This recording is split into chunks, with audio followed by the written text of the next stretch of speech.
ज़ीशान साहब, हाल ही में जो है एक वाक़या भी पेश आया कि किसी घर की पूरी की पूरी जो सीलिंग है वो गिर गई थी, काफ़ी नुकसान भी हुआ था।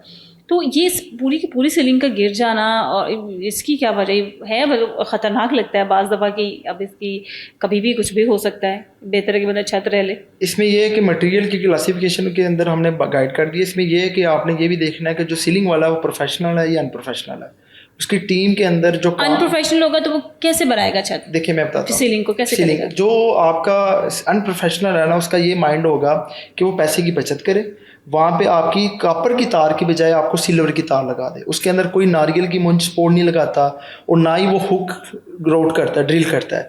उसकी ये क्वेश्चन होता है कि जनाब वो जहाँ पे उसकी एक खर्चा आ रहा है 15 से 20 हज़ार रुपये, उसकी कोशिश होती है कि वो 8 से 10 हज़ार रुपये के अंदर काम मुकम्मल कर लें।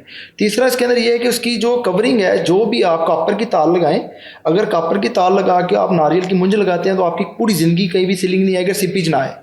अगर आपके घर के अंदर वो सीलिंग के अंदर सिल्वर या लोहे की तार डालता है और या तार डालता है नहीं, अकेला मुंज वगैरह लगा देता है, मुंज छत के साथ जब सिपी जाती है उसका जो पैच होता है वो आस्ता आस्ता रिमूव होना शुरू हो जाता है। तो इसके अंदर जो हम इफेक्टिव करते हैं वहाँ पे जो मोस्टली, अगर आप कह रही हैं कि छत गिरी है, मोस्टली गिरती हैं, उसके अंदर मेन कॉन्सेप्ट होता है कि या तार नहीं वो डालता या सीलिंग के अंदर सिल्वर की और गैप ज़्यादा डिस्टेंस के अंदर ले जाता है, और जिसकी वजह से जो हुक लगाता है वो ज़्यादा डिस्टेंस के लगा देता है, जिसके अंदर उसका काफ़ी लोड होता है, तो वो गिरने का खदशा हो जाता है। ये वो अनप्रोफेशनल होता है। अच्छा, ये अगर अनप्रोफेशनल ये काम करता है तो ये कितने अरसे तक, खुदा न खास्ता मतलब नुकसान हो सकता है, ये कितने अरसे तक ये सीलिंग टिकी रह सकती है? मतलब कितना अरसे बाद हमें पता चलता है कि ये इसमें तो ये चीज़ें जो है इसमें सबसे पहले अगर आप सीलिंग करवा रहे हैं तो आपने बेसिक कॉन्सेप्ट पूछना है कि उसके अंदर जो उसकी क्वालिटी है वो आपने उससे जज कर ली है, और दूसरा उसको वो काम स्टार्ट करता है। अगर वो कॉपर की तार इस्तेमाल कर रहा है तो आपकी पूरी ज़िंदगी कहीं नहीं जाएगी।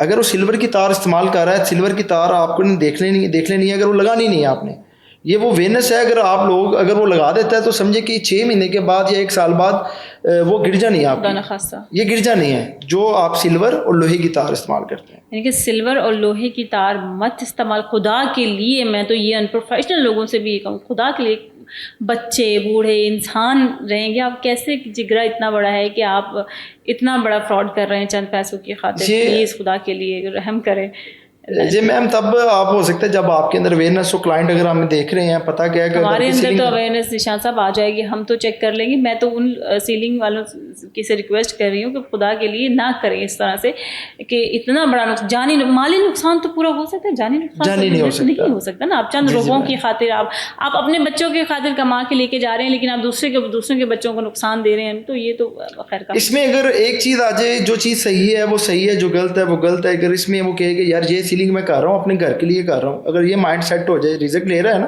तो इसके अंदर वो समझे कि अगर अपना घर समझ के काम करे, थोड़ा कर ले, रेट ठीक ले ले या रेट आपको कम भी लिया, मार्केट के अंदर कंपटीशन है, अगर आपको रेट समझ में नहीं आ रहा, लो रेट के अंदर आप उसका नुकसान ना करें।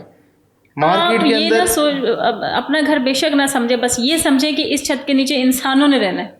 बस ये थोड़ी सी एजुकेशन है, हाँ। थोड़ा सा अनप्रोफेशनल है, और थोड़ा सा ये होता है कि 6 महीने लगाते हैं सीलिंग वाले के साथ और कहते हैं हम कारीगर हो। इनके साथ कोई सर्टिफिकेशन नहीं है, अच्छा। कोई एक्सपीरियंस नहीं है। इसीलिए कि जो भी घर के अंदर सीलिंग करवाएंगे बड़ा हैजर्ड वाला काम होता है, रिस्क के ऊपर है। तो इसके अंदर आपने जानी नुकसान से बचने के लिए आपने क्या करना है, उसके ऑन गोइंग प्रोजेक्ट देखने हैं, क्वालिटी इंस्ट्रक्चर करनी है, और जब सीलिंग होनी है 15 दिन का टाइम फ्रेम होता है, तो आप अपने चौकीदार को भी अगेन करें कि ये कमरा लग रहा है। देखिए एक टाइम तो लग नहीं जाना, एक कमरे के अंदर 2 दिन लगते हैं।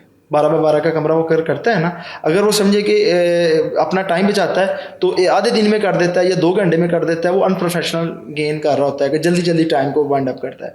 पैसे इस तरह नहीं बचते, पैसे बचाने के लिए आपको टाइम भी देना पड़ता है, क्वालिटी भी गेन करती पड़ती है। और इसमें आपकी ये है कि आपने जो घर के अंदर काम करना है एक दफ़ा करना है और पूरी ज़िंदगी लिए करना है कि वो आपको दुआएं दे। ये माइंड सेट होना चाहिए।